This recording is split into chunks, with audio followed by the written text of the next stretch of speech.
Guys, welcome to good stories. ఈరోజు మనం తెలుసుకోబోయే కథ పేరు నిశ్శబ్దం వెనుక కథ పార్ట్ 2. ఈ పార్ట్లో జాహ్నవి, ప్రణతి, ఆనంది, సింధు, లిఖిత, మోహిని వీరందరూ ఆ రాత్రి హాస్టల్కి చేరుకున్నాక కూడా తమ మనసులో ఉన్న అనుమానాన్ని వదలలేకపోయారు.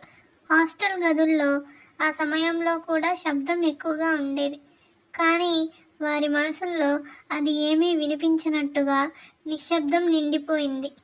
3 గదుల్లో ఒక్కొక్కరు పడుకున్న 6 మనసుల్లో ఒకటే ప్రశ్న తిరుగుతూనే ఉంది. అంత రాత్రికి పై అంతస్తులో ప్రిన్సిపల్ ఏమి చేస్తోంది అని. జాహ్నవి తన మంచంపై కూర్చుని పుస్తకం తెరిచి పెట్టినా ఒక అక్షరం కూడా అర్థం కాలేదు.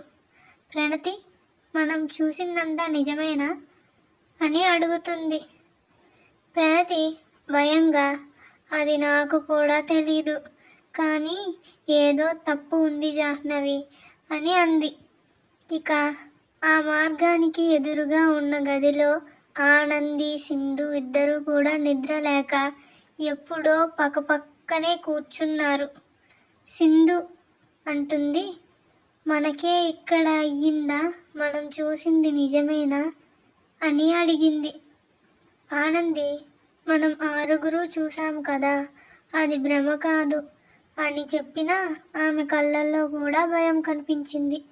మరో గదిలో లిఖిత మరియు మోహిని మాత్రం కొద్దిగా నవ్వుకునే ప్రయత్నం చేస్తున్నారు.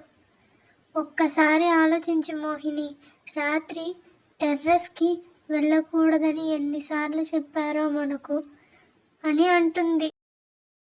అదే, కానీ మనం ఎందుకు వెళ్ళాం? చదవడానికి ప్రశాంతం కావాలనిపించి కదా. ఆలోచించు, మనం తప్పే చేశాం అని మోహిని అంటుంది. కానీ వాళ్లకు కూడా దాచిన భయంతోనే నవ్వుతున్నారన్న విషయం స్పష్టమే.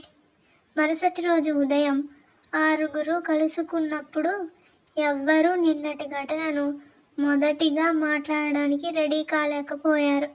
కానీ ప్రణతి ఒక్కసారిగా, మనం ఇంకా అలా చూసినట్లు నొక్కి చెప్పకపోతే అది మన మనసుల్లోనే భయమవుతూనే ఉంటుంది అని అంది.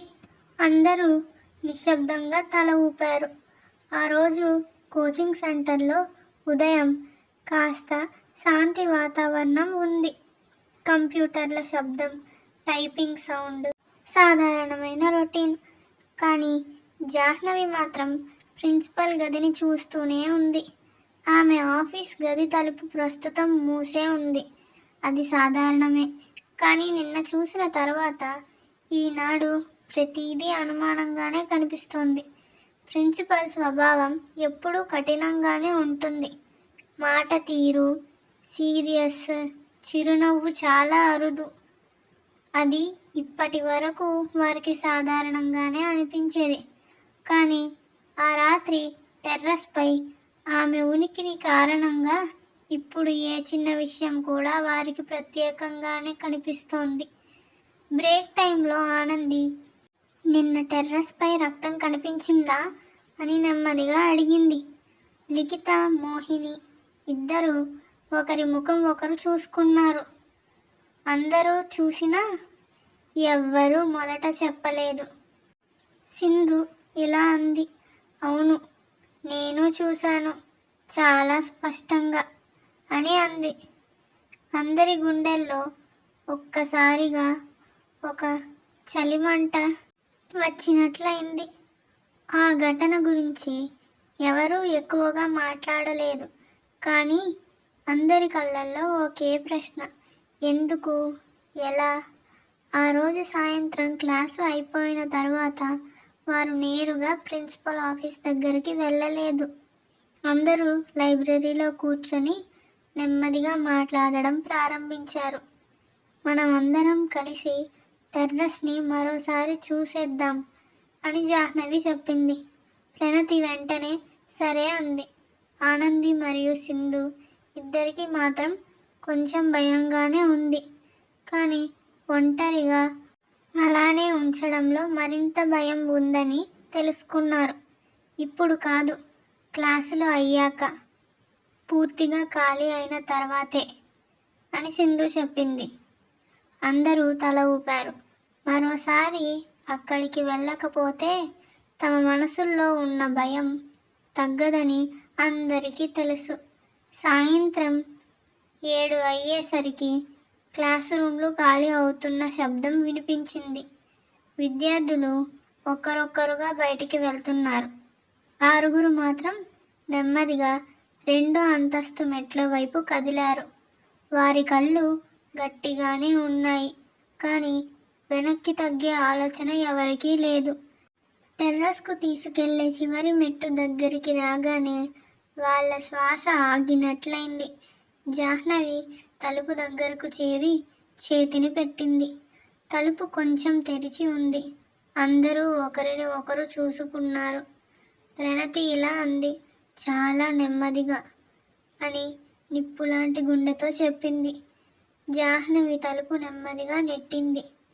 టెర్రస్ లోపలికి వెళ్ళగానే వాళ్ళు ఆశ్చర్యపోయారు. నిన్న కనిపించిన రక్తం అక్కడ ఎక్కడా లేదు. ఏ ఒక్క చుక్క కూడా లేదు. అక్కడ నిన్న వారు చూసిన ఆ విచిత్ర దృశ్యానికి ఒక్క ఆనవాళ్ళు ఇప్పుడు కనబడడం లేదు. టెర్రస్ పూర్తిగా శుభ్రంగా ఉంది. అసలు ఏం జరిగింది అన్నదాని మీద ఇంకా పెద్ద మిస్టరీ ఏర్పడింది. సింధు నెమ్మదిగా ఇలా అంది, మనమే తప్పుగా చూసామేమో అంది. కానీ జాహ్నవి తల ఊపింది. కాదు, అది నిజం. ఎవరో ఇది క్లీన్ చేశారు అని అంది. 6 అక్కడ నిలబడి ఉన్నప్పుడు కాలిబాటలో నుంచి ఒక శబ్దం వినిపించింది. పాదాల అడుగుల శబ్దం. చాలా నెమ్మదిగా దగ్గరికి వస్తూ ఉన్నట్లు అనిపించింది. వారి గుండెలు దడదడమన్నాయి. వాళ్ళు ఒక దగ్గరికి చేరిపోయారు. తలుపు వైపు నీడ కనిపించింది. ఎవరో మెట్లపైకి వస్తున్నారు. ఎవరా వ్యక్తి? ఎందుకు అక్కడికి వస్తున్నారు? వారు దాక్కోవాలా లేక ఎదుర్కోవాలా? ఆ క్షణం కథలో తొలి నిజమైన మలుపు. 6 ఊపిరి ఒక్కసారిగా ఆగిపోయేలా చేసింది. నెక్స్ట్ పార్ట్ త్వరలో తెలుసుకుందాం. Thank you for watching. Please like, share and subscribe my channel. Thank you.